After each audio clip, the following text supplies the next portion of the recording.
नमस्कार बच्चों, स्वागत है आपका एसएसटी वाला चैनल में। और जैसे कि आपको पता है, हमने इस हड़प्पा सभ्यता चैप्टर का पार्ट 1 बना दिया है।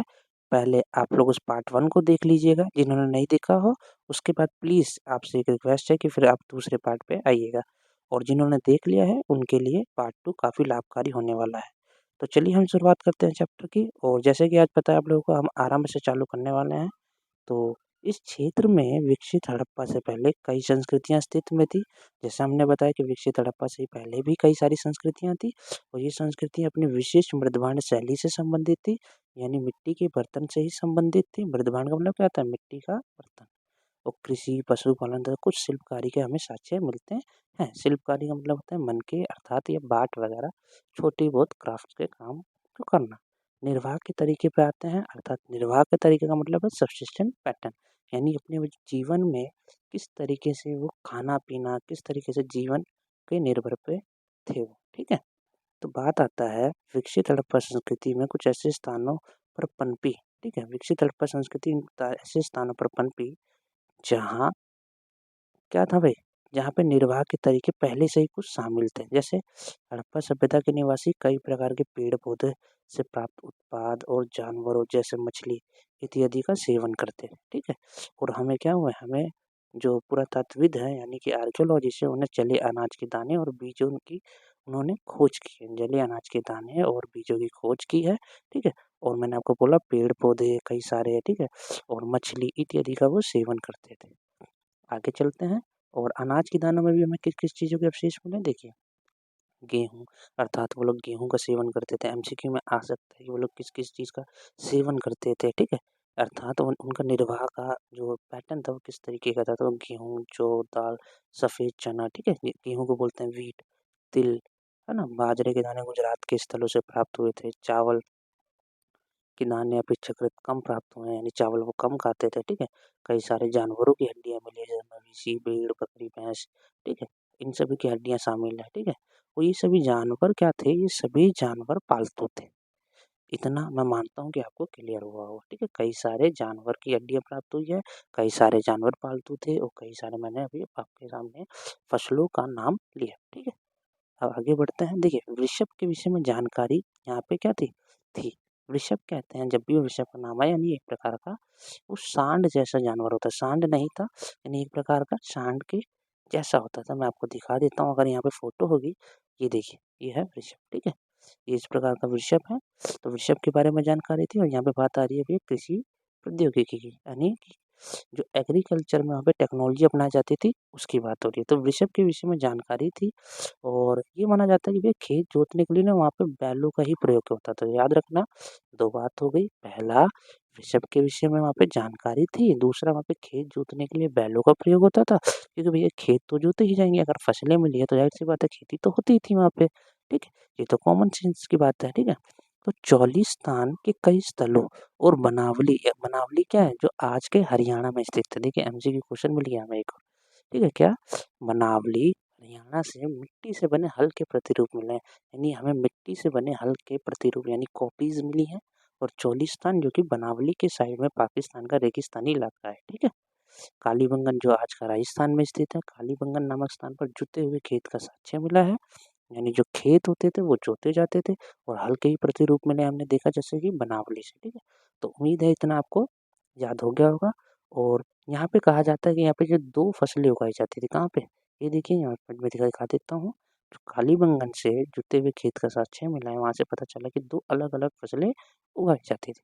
मैं दोबारा एक बार रिवीजन करा रहा हूँ, ध्यान से सुनिएगा। पहली बात, बनावली, अर्थात बनावली कहाँ पे है भैया? देखो बनावली एक बार, हरियाणा। ठीक है। वहाँ से मिट्टी के बने हल्के प्रतिरूप मिले, कालीबंगन राजस्थान से जुते हुए खेत का साक्ष्य मिला, और एक साथ यहाँ पे 2 फसलें उगाई जाती थी। दूसरा, यहाँ पे भैया वृषभ के बारे में जानकारी थी। उम्मीद है आपका यहाँ तक हर पॉइंट टू पॉइंट चीज़ें जो क्लियर हो गई होगी। चलिए हम आगे चलते हैं। अधिकांश हड़प्पा स्थल क्या थे भैया? अर्धशुष्क क्षेत्र में थे। अर्धशुष्क यानी सूखे क्षेत्रों में स्थित है। ज़ाहिर-सी बात, आप देखेंगे राजस्थान वाला इलाका भी शामिल है और पाकिस्तान के भी कुछ इलाके शामिल हैं। तो ये सब सूखे क्षेत्र वर्तमान में आप देखेंगे आज भी सूखे क्षेत्र है। तो सिंचाई के लिए ना भैया, यानी सिंचाई यानी पानी देना, है ना? फसलों को पानी भी दोगे आप, तो सिंचाई की आवश्यकता पड़ती थी। तो अफ़गानिस्तान में सुरतुगई नामक हड़प्पा स्थल से नहरों के कुछ अवशेष मिले, यानी अफ़गानिस्तान में एक सोर्तुगई नामक स्थल है भैया और वहाँ पे ना सिंचाई के लिए नहरों का नहरें बनाई गई थी और नहरों का प्रयोग किया जाता है। इन सब के अवशेष हमें मिले हैं, परंतु पंजाब और सिंध में ऐसे अवशेष नहीं मिले हैं, ठीक है? तो हम यहाँ पे हम अंदाज़ा लगाते हैं कि इन्होंने अपने तरीके की कुछ सिंचाई की व्यवस्था बनाई होगी। कुएँ वगैरह से पानी का प्रयोग करते थे या गुजरात से हमें जलाशय भी प्राप्त हुए हैं, बड़े-बड़े जलाशय होते थे यानी एक प्रकार का तालाब के जैसे होता था, ठीक है? अब बात आती है भैया हड़प्पा संस्कृति में योजनाबद्ध शहर। देखिए, ये सबसे ज़्यादा इम्पोर्टेंट क्वेश्चन जो आते हैं वो यहाँ से आते हैं, मोस्ट इम्पोर्टेंट।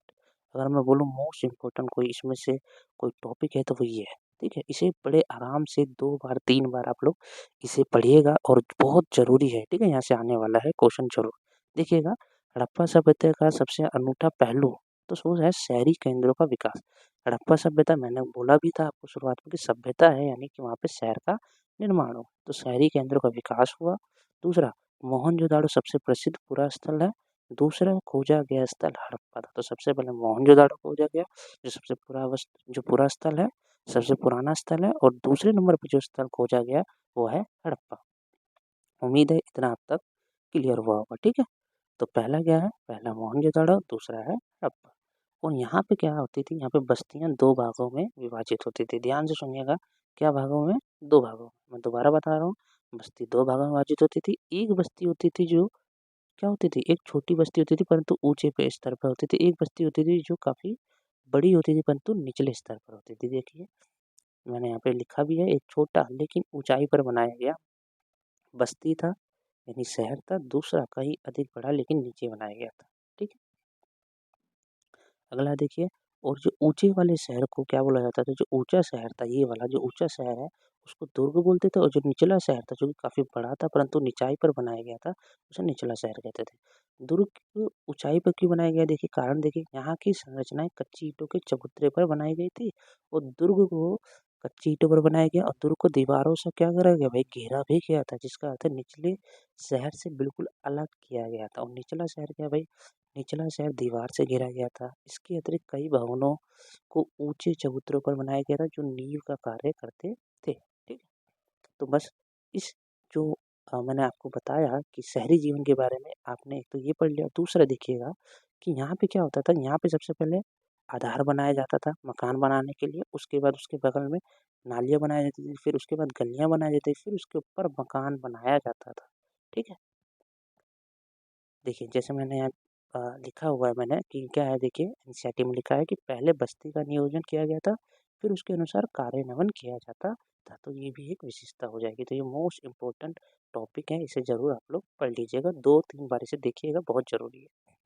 अगला देखिएगा, 1875 में भारतीय पुरातात्विक सर्वेक्षण अर्थात एएसआई यानी कि आर्कियोलॉजिकल सर्वे ऑफ इंडिया के पहले जर्नल थे यानी अधिकारी थे अलेक्जेंडर कनिंघम। उन्हें ही भारतीय पुरातत्व का जनक भी कहा जाता है। यहाँ से आप देखेंगे कि जरूर यहाँ से एमसीक्यू क्वेश्चन बनेंगे आपके। क्या है, दोबारा बोल रहा हूँ, भारतीय पुरातात्विक सर्वेक्षण के पहले जर्नल कौन थे भाई? Alexander Cunningham. उन्हें जनक कहा जाता है भारतीय पुरातत्व का। पुरातत्व यानी पुरानी पुरानी चीज़ों को जो खोजते हैं। तो ये देखिए, यहाँ पे पूरी कहानी दी गई है कि किस प्रकार से जब ये हड़प्पा के स्थल पे गए तो उन्होंने क्या क्या देखा, ठीक है? अब आते हैं हम नालों के निर्माण में। देखिए, सड़कों तथा गलियों को लगभग एक ग्रिड पद्धति में बनाया गया था। कैसे बनाया गया था? ऐसे बनाया गया था। ग्रिड पद्धति का मतलब क्या है? 90 डिग्री के कोण पर क्या होती थी? सड़कें देखिए काट रही हैं, ये 90 डिग्री का कोण है, देखिए, है ना? तो ग्रिड पद्धति पे बनाया गया था। 90 डिग्री के कोण पर सड़कें एक दूसरे को काटती थी। घरों के गंदे पानी को गलियों की नालियों से जोड़ा जाता था। ये मान लीजिए घर है तो घरों के गंदे पानी को नालियों से जोड़ दिया, ठीक है? और प्रत्येक घर की कम से कम एक दीवार का नाली से सटा होना आवश्यक होता था। मैं आपको दिखा देता हूँ कि किस प्रकार से इन्होंने काफ़ी अच्छे से बनाया, ये देख लीजिए। ये किस प्रकार से नालियाँ वगैरह बनाई गई, ठीक? और अगला जो टॉपिक है वह है गृह स्थापत्य। और गृह स्थापत्य के बारे में बताया गया है कि भैया कैसे मोहनजोदड़ो का जो निचला शहर है वो आवासीय भवनों के उदाहरण प्रस्तुत करते हैं।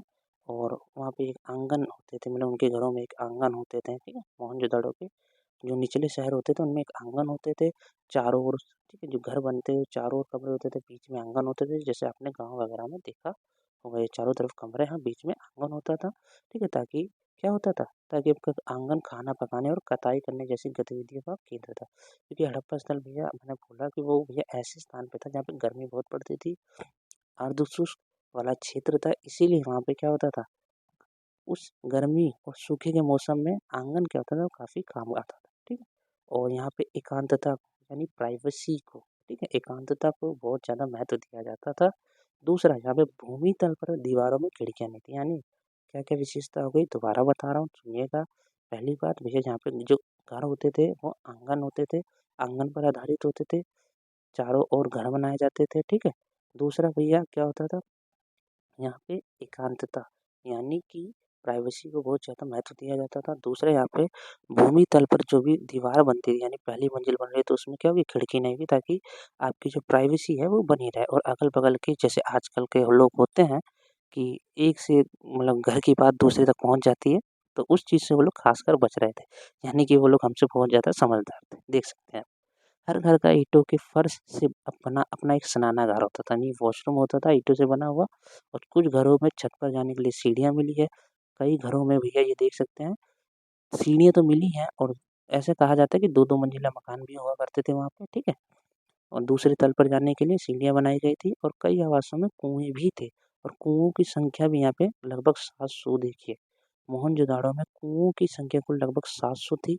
और कुओं वगैरह का इन सब का प्रयोग राहगीरों के द्वारा भी किया जाता था। तो इस प्रकार से लोग कुएँ बनाते थे ताकि कोई भी आने-जाने वाला आराम से बाहर से आ रहा है और जब प्यास लगी तो कुआँ भी पी लेगा और आपकी प्राइवेसी भी बनी रहेगी।